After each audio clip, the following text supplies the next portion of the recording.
Hi, I'm Johannes Roberts, the director of Resident Evil Welcome to Raccoon City. I'm here to break down the trailer for you.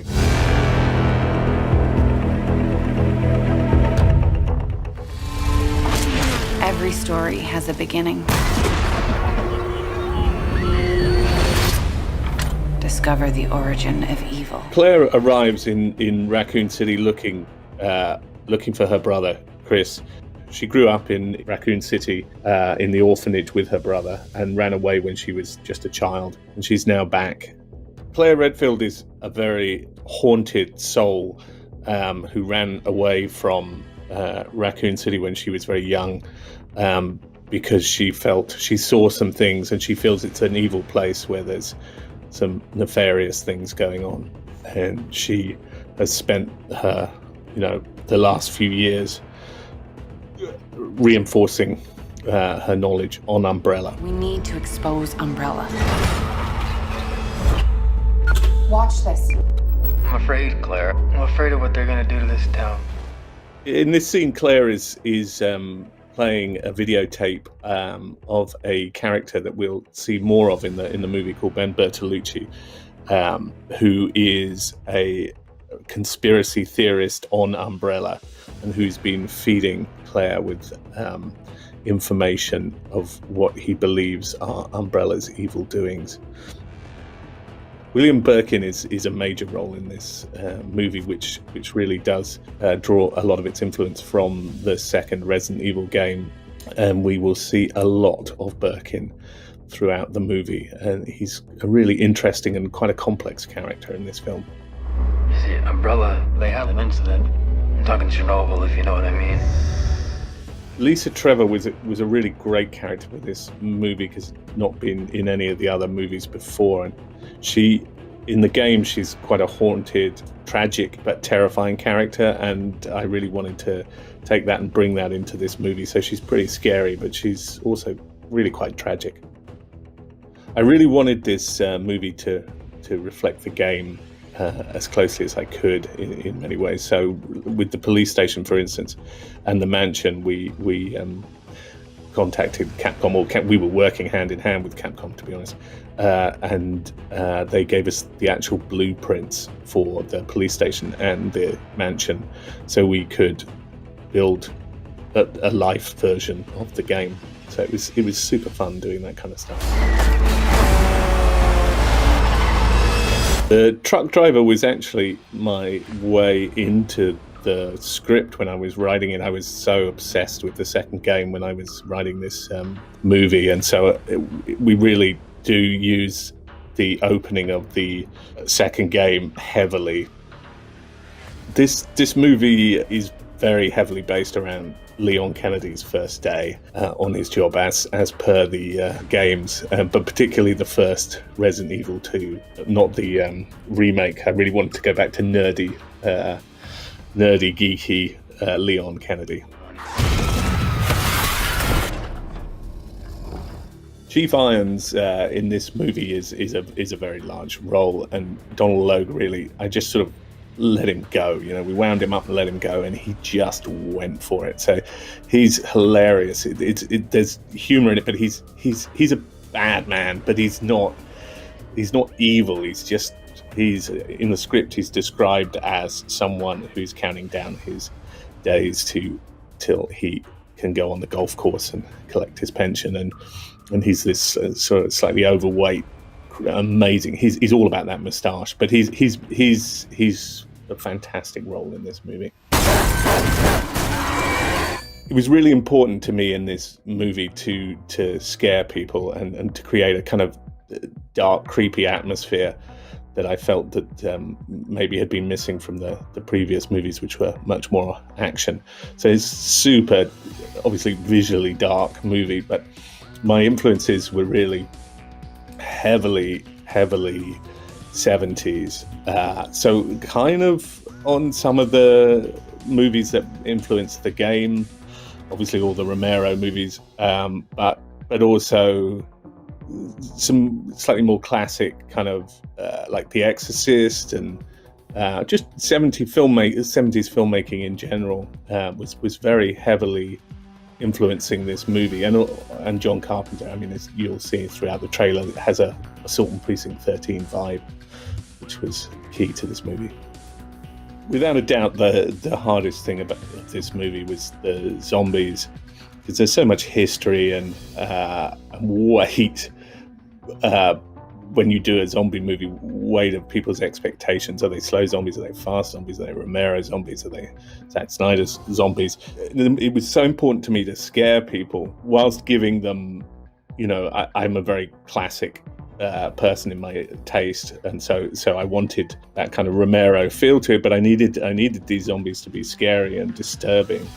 But yeah, we do a mixture of fast and slow, because there is different zombies in the game, the crimson head and people turning and getting sick, and there's a lot of variety in this. One of the things I had to do in this movie was to somehow combine the two games, the mansion and the police station. And obviously they in gaming world they don't take place together, in the same timeline.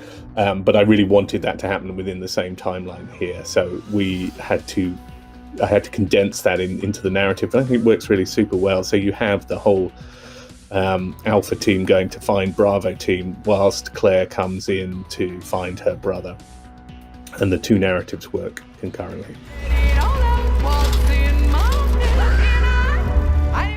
The eagle-eyed amongst viewers might notice this video from Code Veronica, which is Ashford twins. I always found it a really disturbing little video, so I really wanted to put it into this movie. We bring it in a little in some of the experimentations that Dr. Birkin is doing. But I always really just wanted to recreate that video. I found it disturbing for some reason, ripping. We actually Capcom gave us proper game footage, and I use a little tiny shot in the movie of the real Ashford twins footage in there. I snuck it in. What we have when the film starts is Claire coming into town, and she starts to see that it's, Raccoon City in this movie is a ghost town, and the people in the town are very sick. And we really tried to create a very Stephen King kind of vibe of this dying town and creepy people staring behind windows and stuff like that. We should split up. With the interiors of both the police station and mansion, the key interiors, so the main lobby of the police station, the main lobby of the mansion, the library, we were literally one-to-one. If we could, as much as I possibly could, we literally recreated these locations exactly. It was actually really nerdily fun to walk onto those locations that you've been playing, the game you've been playing, and then walking onto the locations. I can't really explain it. I've never had that experience before, but it was very fun.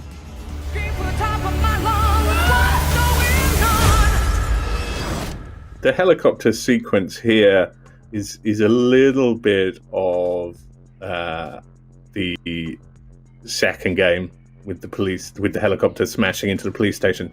I transferred it to the first game, mixing it with our storyline of Vickers, the cowardly helicopter pilot. I sort of grabbed a bit of two and a bit of one, put it together here.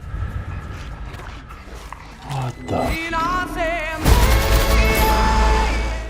Most people will recognize this is the very iconic turnaround zombie sequence, which is really the first time we see a zombie in the computer games. And I wanted to recreate this as closely as possible in the movie. And we had so much fun doing it. And the guy was the strangest. He was that zombie. He recreated the moves, and it was crazy. But it was a great fun sequence to shoot, and it just sort of fell together really well, and we had a lot of fun with it.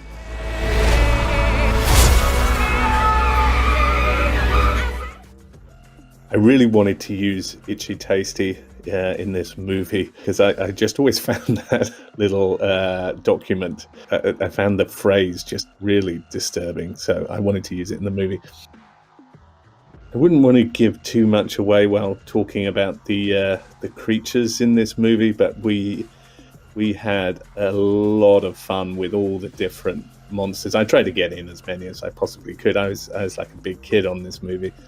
And again, we worked very closely with Capcom. We got, all their designs and references, and we would use them, or we'd always use that as a starting point, sometimes changing or beefing up.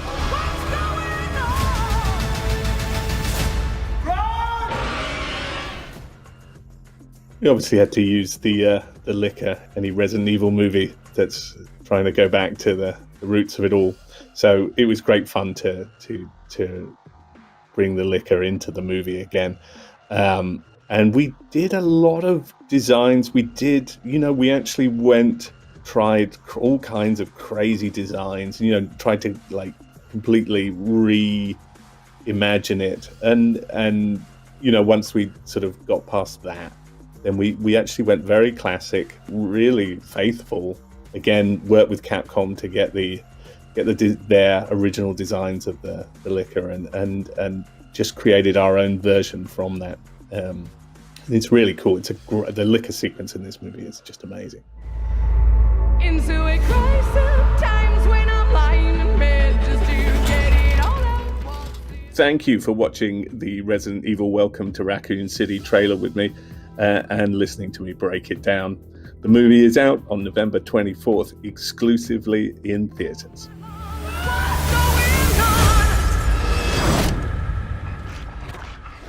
What the?